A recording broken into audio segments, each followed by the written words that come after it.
Well, today we figured out a couple of things about the actual FC26 release date because EA was kind of false advertising in certain places. It brought up some questions, and now we got it revealed that it's actually going to be a little bit earlier this year, but only if you're on PC. It's actually like way earlier if you're on PC, a full day pretty much. The console version remains pretty much the same release date as always. So we're going to go and talk about that. We've got more Player of the Month news. We actually know one of the leagues for sure is not getting a Player of the Month card. We got a lot of random stuff with FC26 to talk about, and also do have a couple SBC leaks for FC25 if you're still interested in any of that stuff. A glitch as well that's going on right now. If you guys would like to buy coins, you can go to mmoxp.com.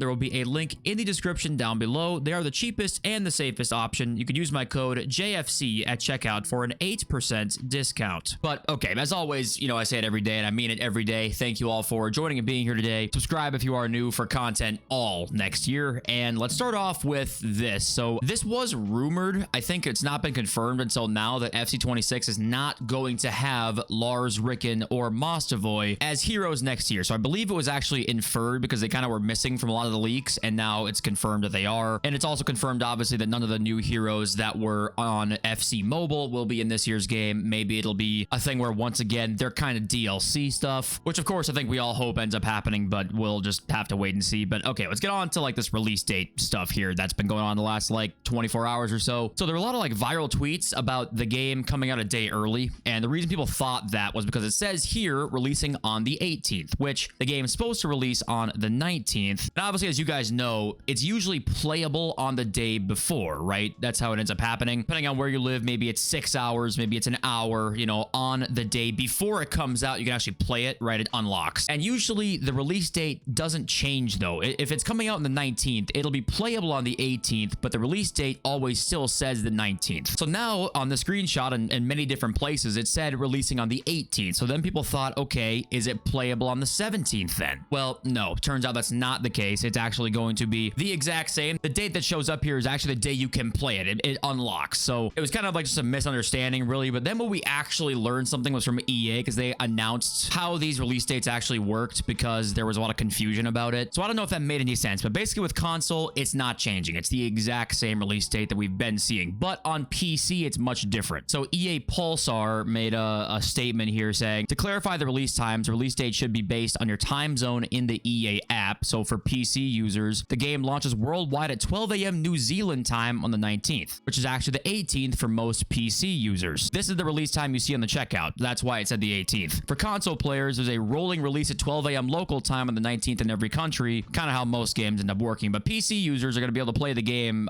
for UTC time. It's actually 12 p.m. on the day before, basically. So September 19th here. 12 a.m. New Zealand time, the 19th is actually 12 p.m. UTC on the 18th. So PC players get it quite a bit early, actually. It'll be like a 12-hour difference pretty much. So that's a new change this year. So in layman's terms, the release date is the exact same if you're on console as it has been in all the previous years. But if you're on PC, it actually comes out a lot earlier at 12 a.m. New Zealand time. So that is what we figured out today. Now let's go on to our next bit of news, and that is that the La Liga Player of the Month nominees were announced, I think, yesterday, and people thought, hey, could there be an SBC maybe the first time ever? Turns out they literally said down here, if we zoom in on this, the Player of the Month winner of this campaign will not receive a special in-game item in EA Sports FC26. I know you can't see the last part, but I promise that's what it says. Now, the funny thing actually is that we saw twice last year. It said underneath the graphics this exact sentence, and then they ended up getting a special card. So I guess it's not even ruled out that they could do this. That's how Unique Riggers say this. Where was it?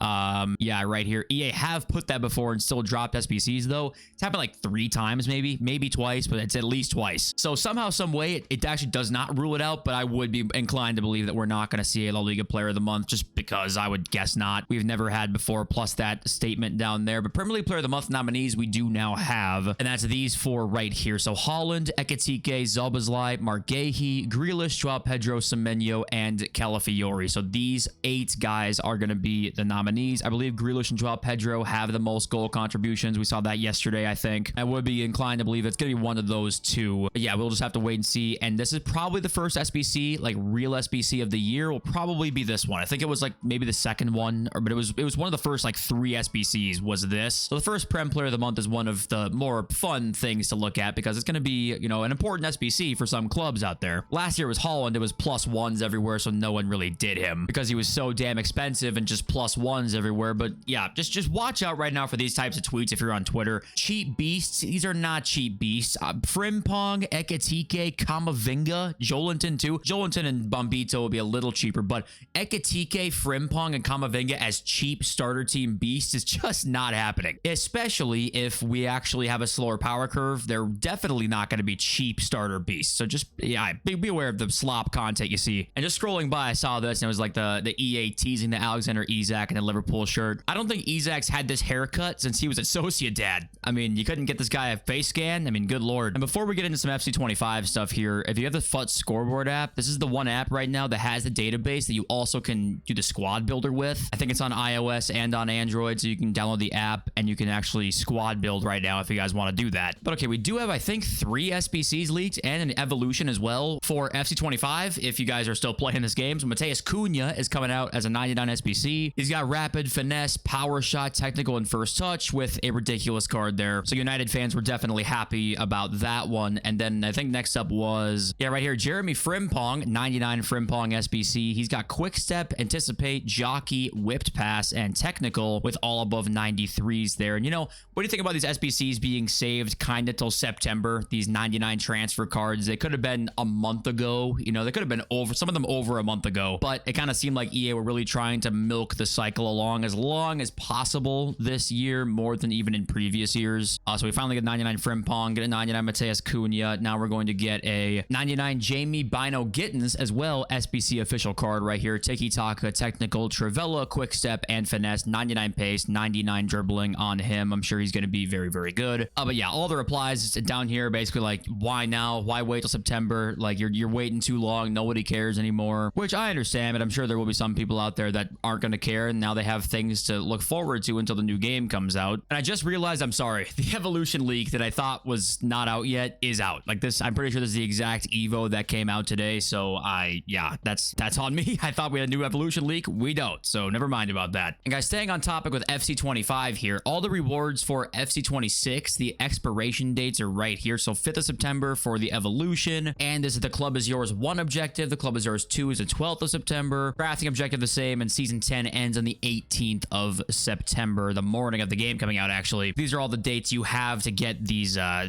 packs done or objectives done by to get the packs. I myself am not even gonna do them. I kind of chalked them all up. I can't really be bothered to get all the level 40 right now, but I'm sure there's some of you guys out there who have been grinding the shit out of this, and if you're someone who hasn't been, then here's a date. If you want to hop back on the game again and get these packs, these are the dates they all expire by. And the glitch right now, by the way, is this. So I saw this, thank you for the DM, by the way, Dr. Bimby. This is also corroborated by somebody on Reddit too. So the Finesse Plus Evo from level 32 of the season pass is bugged right now. It adds base finesse up to a max of 5 base playstyles, so watch out for this. Don't apply this yet because it is not working. So we'll see if EA address this at some point. There's not many there yet, I don't think, so EA just haven't even realized this, but this is a bug. Watch out for that. I saw this tweet from Chem Expert here who talks about how silver cards might have more demand next year because of the implementation of tournaments and gauntlet mode. There might be maybe some silver stuff in there. That is true, but I think where the majority of the demand is going to come in here with the gauntlet mode and tournaments, the increase will just be simply more good cards. Like more good cards in the game will just have more demand. Therefore, the market might be a bit more expensive in that way, and more cards are just going to be higher in price, which sounds obvious, but I think what we can take advantage of that is people probably won't expect that right away. So if we're trying to make coins and stuff, if gauntlets and tournaments aren't really out, or there aren't ones that have strict requirements yet, I think we can prepare for those to exist. In the first couple weeks, maybe we don't see too many strict requirements, and we can be aware that maybe that's going to be a good time for us to trade is with these very in-demand cards, or cards that we think will be in demand because gauntlets and stuff like that maybe won't have too many requirements right away. I'm not too sure about silvers per se, but definitely just good cards in general have more use this year. So keep, you know, aware of that as we get towards the web app coming out and cards just being more in demand. And I saw this Reddit post, and I see it a lot on Twitter too, where it's, for example, why do people complain every year that the current FIFA/FC is the worst of all time? Is it a recency bias thing, or does the fan base love to complain, or is EA worse in the game every year? And I'm happy the top comment actually is like what I think it actually is that the game